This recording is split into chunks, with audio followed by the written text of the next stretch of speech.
Alors aujourd'hui, on va se retrouver sur un Mac pour un petit tutoriel donc pour comment utiliser Twixtor qui est un plugin qui permet de faire des ralentis, qui va rajouter en fait des images dans la vidéo pour faire un ralenti le plus fluide possible, le moins saccadé. Donc on va voir aujourd'hui, on va essayer de ralentir une vidéo, ralentir une séquence d'une vidéo de GoPro, une vidéo qui a été filmée avec une GoPro Hero 3 Black Edition en 1080p, 60 images secondes. Donc tout de suite, on va se mettre sur Final Cut Pro. J'ai déjà chargé ma vidéo pour aller un peu plus vite. Ici, ça va être la séquence sélectionnée, ça va être la séquence qui m'intéresse, et donc avec dedans la partie que je veux ralentir. Donc tout de suite, je vais sélectionner ma séquence que je veux ralentir, je vais la faire glisser dans ma timeline. Alors voilà, comme souvent c'est le cas, je ne vais pas ralentir toute la séquence, je vais ralentir juste une partie. Donc la partie qui m'intéresse, je vais y aller. Alors voilà, admettons, on va ralentir. On va dire par exemple que je souhaite ralentir le saut du début ici en ski. Donc voilà, cette partie-là. Donc ce que je vais faire, c'est que je vais sélectionner, donc je vais couper en fait la partie que je veux ralentir. Donc par exemple, on va dire que je vais ralentir d'ici. Donc pour couper, je vais utiliser commande B ou alors la lame de rasoir qui se situe là, ici, lame de rasoir B. Donc moi je vais utiliser commande B. Hop. Et ensuite, je vais à l'endroit où je veux arrêter de ralentir. On va dire que ça va être ici. Donc je vais appuyer, je vais venir rappuyer sur commande B. Voilà, alors hop, allez, là. Je vais rappuyer sur commande B. Alors ici, donc voilà, j'ai la partie que je souhaite ralentir. Donc bien sûr, comme je vais ralentir cette partie, elle va devenir beaucoup plus longue. Là, en ce moment, elle fait de 2 secondes 20 à 2 secondes 34, donc elle est vraiment très petite, mais elle va vraiment se rallonger puisque je vais passer de 100% à environ, on va dire, je pense que je vais la ralentir à 5%. Donc ce que je vais faire, c'est que je vais rajouter du film entre cette partie, la partie que je vais ralentir, et la partie qui va revenir à 100%. Donc pour rajouter du film, je vais aller ici dans le navigateur de générateur et je vais aller chercher dans Solid, ici, un fond personnalisé. Donc ce fond personnalisé, je vais le sélectionner, je vais venir le glisser dans la timeline entre l'endroit que je veux ralentir et l'endroit qui va revenir à 100%. Et B, ça n'a pas marché. Allez, voilà. Alors là, j'ai cette partie personnalisée qui est très très très longue. Je pense pas que j'ai besoin d'autant de longueur. Je pense pas que le film va durer autant de temps, même à 5%. Je vais la ralentir un petit peu. Voilà, pas trop quand même, on sait jamais. Il vaut mieux laisser pas mal de temps, laisser pas mal de temps, quitte à ce que Twixtor mette un peu plus de temps à traiter cette partie pour ensuite la raccourcir, que de raccourcir trop et finalement, une fois après avoir appliqué Twixtor, etc., se rendre compte que cette partie, on l'a trop raccourci. Donc voilà, je vais la garder ici. Alors maintenant, ce que je vais faire en fait, c'est que je vais fusionner ces deux parties. Donc la partie que je vais ralentir avec cette partie noire qui va me servir donc qui va permettre à la partie ralentie de déborder donc comme elle va se rallonger cette partie-là, en fait, elle va venir se rallonger sur ce plan ici personnalisé. Donc pour fusionner les deux, je vais sélectionner ma partie à ralentir, je vais laisser appuyer sur commande et je vais sélectionner la partie personnalisée. Une fois que ces deux parties sont sélectionnées, je vais faire un clic droit et sélectionner Nouveau plan composé. Le raccourci pour cette fonction, sinon c'est commande G. Vous cliquez sur commande G. Voilà, ici, test, c'est très bien. OK, je clique sur OK et là, comme vous voyez, les deux parties se sont fusionnées en fait. Donc maintenant, c'est bon, je suis prêt à appliquer Twixtor. Donc si vous avez le plugin déjà installé, vous allez dans les effets. S'il n'est pas encore installé, je vous invite à aller regarder sur internet comment l'installer. Sinon, on se rend tout de suite dans les effets. Dans vidéo, on va aller chercher Vision Effect, qui est donc l'éditeur de Twixtor. On va sélectionner Twixtor et non Twixtor Pro. Je ne sais pas trop m'en servir et je trouve que Twixtor est déjà assez complet. On va venir le sélectionner et le faire glisser sur notre plan qu'on va ralentir, donc le plan qu'on vient de créer. Alors voilà. Là, je vais couper la vidéo, ça risque d'être un peu long, en plus puisque je suis en train de filmer l'écran, donc ça prend pas mal de puissance. Donc on se retrouve on se retrouve à 100%. À tout de suite. Alors voilà, ça y est, c'est presque fini, la vidéo et Twixtor est presque fini d'être appliqué. Donc maintenant, vous avez vu bien sûr ici dans la barre ici, Twixtor vient d'apparaître donc avec ici la vitesse donc, de notre plan qui est à 100%. Donc nous, on va vouloir le ralentir. Donc je vais le faire passer de 100 à 5%. Donc là, je sélectionne ici, je clique sur 5 et entrée.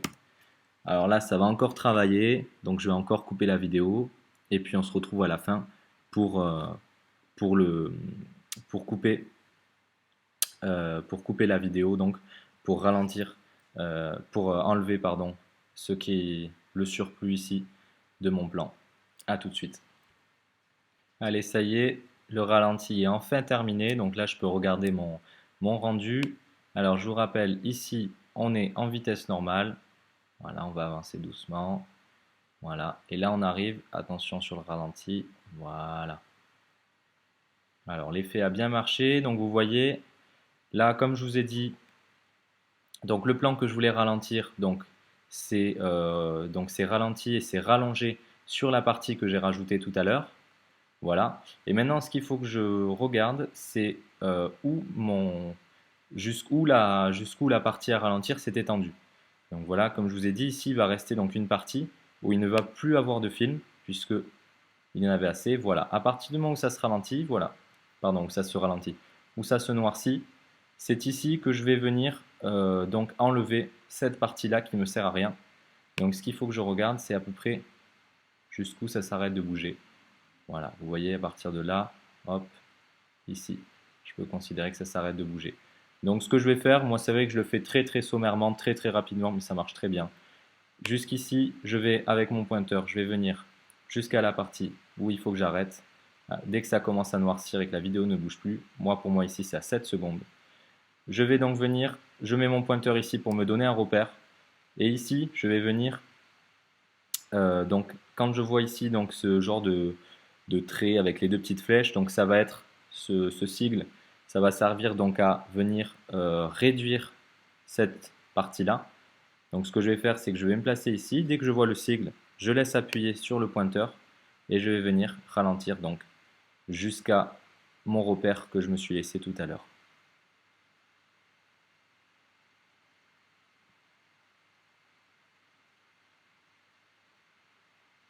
Voilà, là je pense que je suis au bon endroit.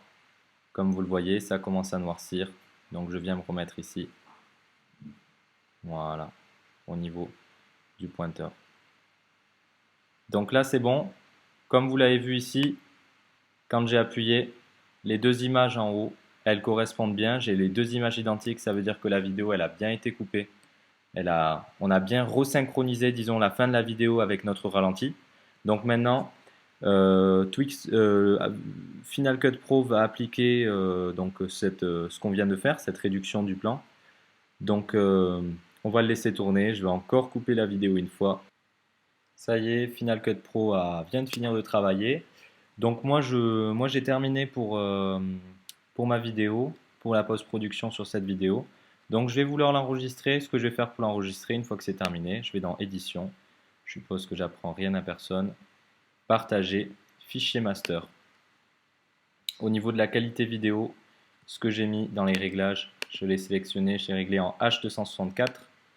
C'est, pour ma part, moi je trouve que c'est le mieux pour conserver la qualité tout en ayant, vous avez vu un petit fichier, au moins ça évite d'avoir les fichiers de GoPro qui sont assez volumineux. Donc voilà, je vais l'enregistrer, comme ça on va regarder tout à l'heure euh, comment ça, pour regarder un peu ce que ça a donné.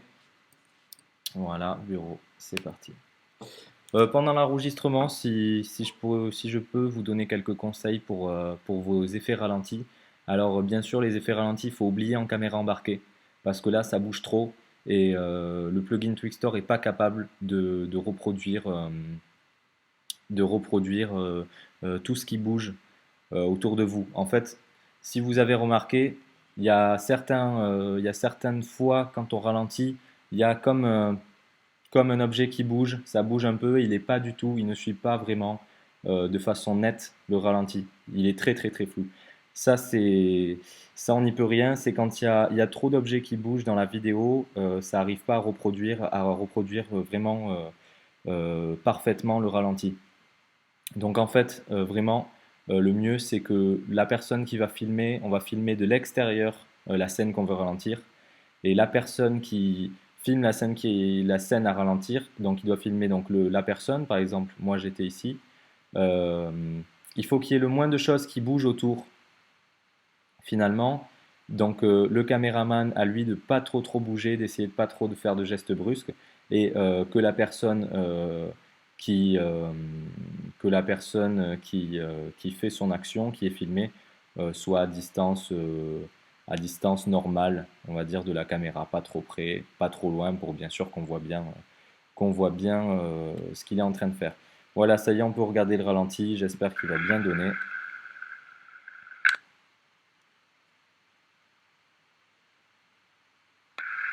Voilà. J'espère que. Donc voilà, vous avez vu comment faire les ralentis sous Twixtor. J'espère que ce tuto vous a plu, j'espère qu'il vous a aidé parce que moi j'ai galéré pas mal de temps avant de trouver un tuto et qui finalement était en anglais assez compliqué.